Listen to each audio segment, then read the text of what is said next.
They say revenge is a dish best served cold. But when my billionaire husband saw his sister pour wine all over my dress at our anniversary party, his revenge wasn't just cold, it was Arctic. What happened next changed everything, and I'm still shaking thinking about it. Hi, I'm Nova, and before I tell you this unbelievable story, make sure you're subscribed and hit that notification bell, because the stories I share here will blow your mind. Trust me, you won't want to miss what happens next. Let me start from the beginning. 3 years ago, I was just a regular girl working at a small bookstore in downtown. I wasn't rich, I wasn't famous, and I definitely wasn't prepared for what my life was about to become. That's when I met Richard. He walked into my bookstore on a rainy Tuesday, looking for a first edition of some classic novel. He was handsome, sure, but what struck me most was how normal he seemed. He didn't act like he owned half the tech companies in the city. He just seemed like a guy who loved books. We talked for hours that day. He came back the next week and the week after that. It wasn't until our third date that I found out he was worth more money than I could even imagine. Richard Chen, the tech billionaire who'd built his empire from nothing, and somehow he'd fallen for me, a simple girl who could barely afford her rent. Our wedding was like a fairy tale, but living the fairy tale, that was a whole different story. Suddenly, I was thrust into a world of charity galas, business dinners, and family gatherings where everyone had more money than some small countries. And Richard's family? Well, let's just say they weren't exactly thrilled about his choice in wives.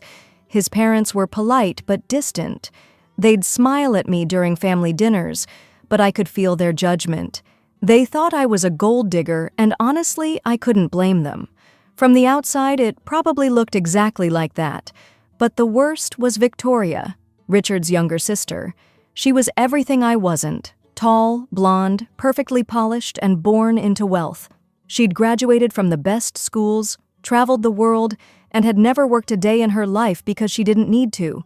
Richard made sure his family was taken care of, and Victoria took full advantage of that. From day one, Victoria made it clear that I didn't belong. She'd make little comments about my clothes, my background, even the way I held my fork at dinner. "Oh, Nova," she'd say with that fake sweet smile, "you're so authentic." The way she said it made it sound like an insult. I tried everything to win her over. I complimented her outfits, asked about her interests, even tried to bond over things we might have in common, but nothing worked. If anything, my efforts seemed to make her dislike me even more. Richard knew about the tension, but he was always diplomatic about it. "She'll come around," he'd say. "She just needs time." But after 3 years, I was starting to think that time wasn't going to fix this, which brings me to our third wedding anniversary. Richard wanted to throw a party to celebrate, and I was actually excited about it. We'd been through so much together, and I thought maybe this could be a fresh start with his family. The party was held at our house, well, Richard's house, but I was still getting used to calling it ours. It was a beautiful evening in late spring, and we'd invited about 50 people: business associates, family, friends, and of course, Richard's family. I'd spent weeks planning every detail. I wanted everything to be perfect. I even bought a new dress for the occasion. Well, not exactly new. It was my mother's vintage dress from the 1980s, a beautiful burgundy number that she'd worn to her own anniversary parties. She'd passed away 2 years before I met Richard, and wearing her dress made me feel like she was there with me.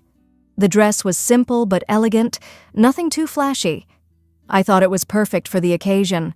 I felt confident and beautiful, and for once I was actually looking forward to a social event. The party started beautifully. People were mingling, the food was delicious, and Richard was in his element, charming everyone with his stories and jokes. I was actually having a good time, which was rare at these kinds of events. I was talking to some of Richard's business partners when I noticed Victoria approaching. She was wearing a stunning white designer dress that probably cost more than my monthly salary, and she looked absolutely perfect as always. "Nova," she called out, that familiar fake sweetness in her voice. "You look interesting tonight." I smiled and thanked her, trying to ignore the backhanded compliment. "Thank you, Victoria. You look beautiful as always." She looked me up and down, her eyes lingering on my dress. Is that vintage? How unique. It was my mother's, I said, smoothing down the fabric. She wore it to her anniversary parties. Something flickered across Victoria's face. Was it jealousy? Annoyance? I couldn't tell, but her smile became even more forced.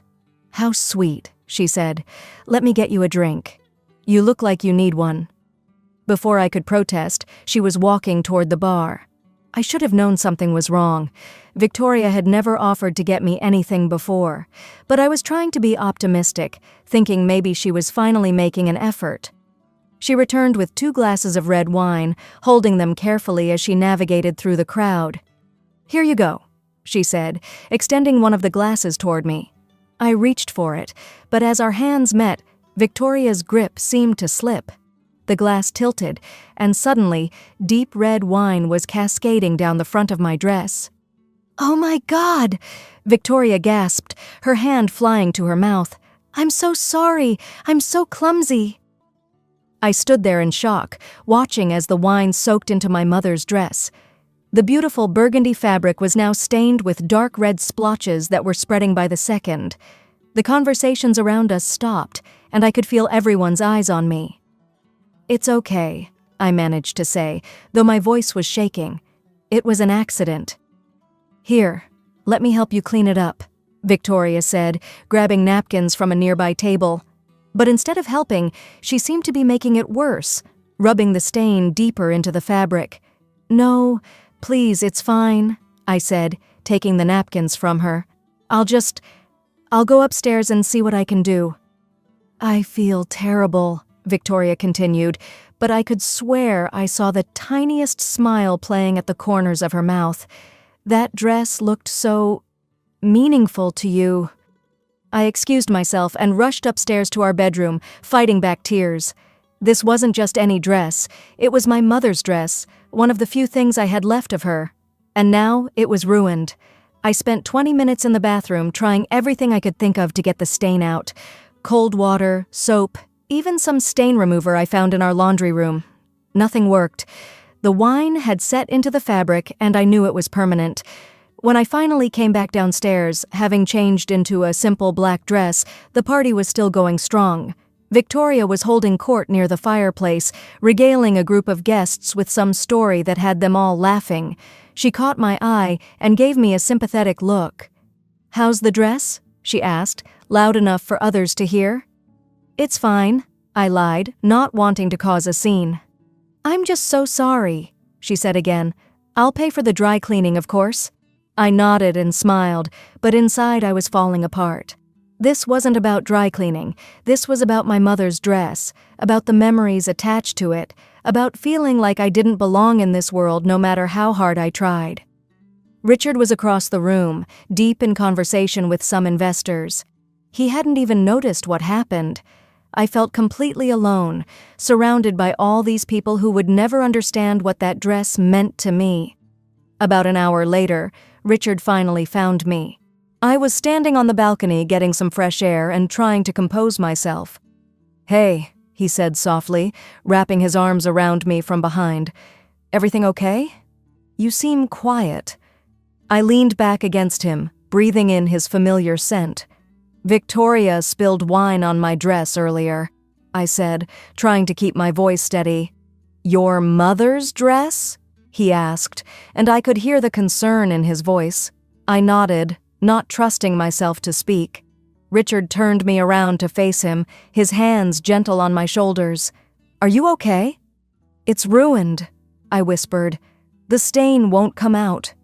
I watched something change in Richard's expression. His jaw tightened slightly and his eyes went cold in a way I'd never seen before. "Tell me exactly what happened."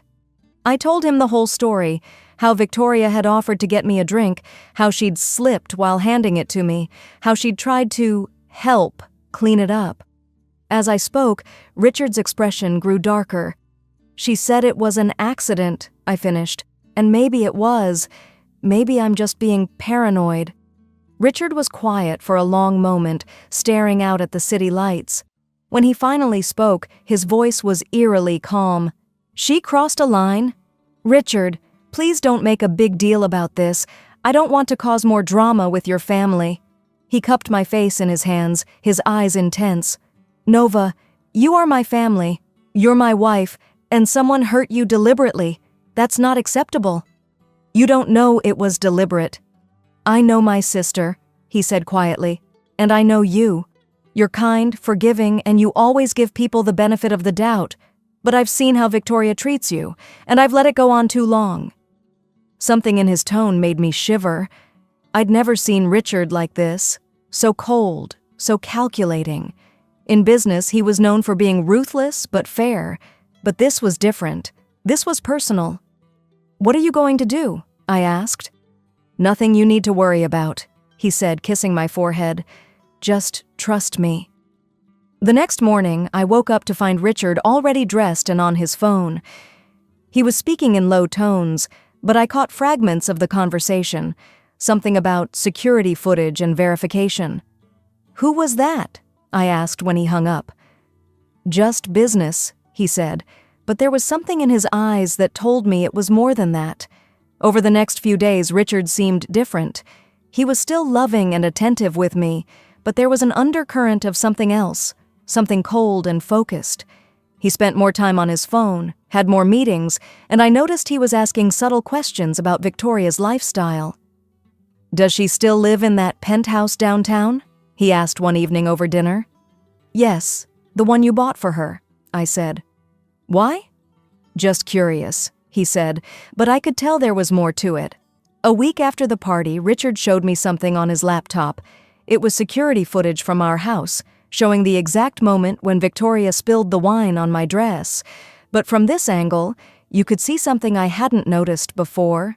The way she positioned herself, the deliberate tilt of her wrist, the calculated nature of the accident. "She did it on purpose," I breathed, watching the footage again. "Yes," Richard said simply. "She did." I felt a mix of emotions, vindication that I wasn't crazy, anger at Victoria's cruelty, and something else I couldn't quite name. "What are you going to do?" Richard closed the laptop and looked at me with those cold eyes again. "Victoria has always taken my generosity for granted. She thinks family means she can treat you however she wants with no consequences. It's time she learned otherwise." "Richard, please don't do anything too drastic. I know she was wrong, but—" "Nova," he interrupted gently, "you have the biggest heart of anyone I know. You want to forgive her, and that's one of the reasons I love you, but some people only learn through consequences." The next Monday, Victoria got fired from her job at Richard's company. She called me, crying and hysterical. "Nova, you have to help me," she sobbed into the phone. "Richard fired me. He said it was about restructuring, but I know it's not. Please, you have to talk to him." I was shocked. Richard hadn't told me he was planning this. "Victoria, I'm sure there's been some misunderstanding."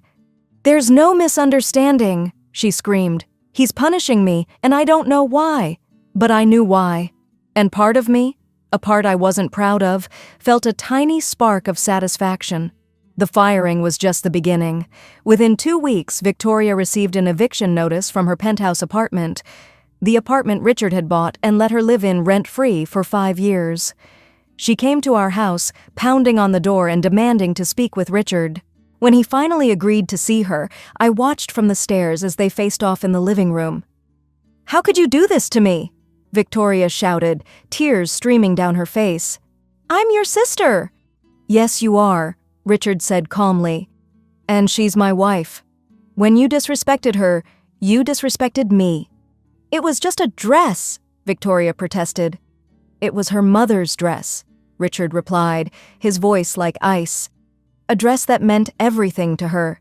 And you ruined it deliberately, in front of our friends and family, to humiliate her." Victoria's face went pale. "You can't prove that." Richard pulled out his phone and showed her the security footage. Victoria watched in horror as her own actions played out on the screen, clearly showing the deliberate nature of what she'd done. "You're destroying my life over a stupid dress," she cried. "No," Richard said quietly. "I'm showing you what happens when you attack my family. Every opportunity you've had, every comfort you've enjoyed, every social connection you've made, it's all been possible because of me. And I can take it away just as easily." Victoria looked desperate. "Please, Richard, I'm sorry. I was drunk, I was jealous, I made a mistake. Please don't do this." "You had 3 years to treat my wife with respect," Richard said. 3 years to be a decent human being. Instead, you chose cruelty. Now you get to live with the consequences." Victoria turned to me, her eyes pleading. "Nova, please. You're a good person. You have to forgive me." I looked at this woman who had made my life miserable for 3 years, who had deliberately tried to humiliate me on one of the most important nights of my life. "I do forgive you, Victoria," I said quietly, "but forgiveness doesn't mean there are no consequences." Within a month, Victoria had lost everything: her job, her apartment, her credit cards, which Richard had been paying for, and most of her social circle. Word had gotten out about what she'd done, and people in their social circle didn't want to be associated with someone who would attack a family member so cruelly. The last I heard, Victoria had moved back in with her parents and was working at a regular job for the first time in her life. She'd tried to reach out to Richard several times, but he never responded. She'd sent me a long letter apologizing and begging for forgiveness, but the damage was done. Looking back now, 6 months later, I have mixed feelings about what happened. Part of me felt sorry for Victoria. Her punishment seemed so severe compared to what she'd done. But another part of me, the part that had been hurt and humiliated by her for years, felt like justice had finally been served. Richard never showed any regret about his actions. "She made her choice," he told me when I asked if he ever considered forgiving her. "Actions have consequences, and she's old enough to understand that." The incident changed something in our relationship too. I realized that Richard would go to any length to protect me, and that knowledge made me feel more secure in our marriage than I ever had before. But it also showed me a side of him I'd never seen. The cold, calculating businessman who could destroy someone's life with a few phone calls. I learned something about myself too. I learned that I deserved to be treated with respect, that I didn't have to tolerate cruelty just to keep the peace. I learned that sometimes standing up for yourself means letting others face the consequences of their actions. Victoria's life was turned upside down, but maybe that's what she needed to learn: empathy and humility. Maybe losing everything would teach her what it felt like to be vulnerable and powerless. As for the dress, I never tried to get it cleaned. I kept it in my closet for a while, but eventually I donated it to charity. It was time to let go of the past and focus on the future. Richard and I are stronger than ever, and I finally feel like I truly belong in his world. Not because I've changed, but because I learned to value myself the way he values me. I never expected my quiet life to include such drama, but sometimes the people we least expect will surprise us. What would you have done in my situation? Let me know in the comments below. If you want to hear more unbelievable stories from my life, subscribe and hit that notification bell. Next week, I'll tell you about the time Richard's business rival tried to use me to get inside information, and how that backfired spectacularly.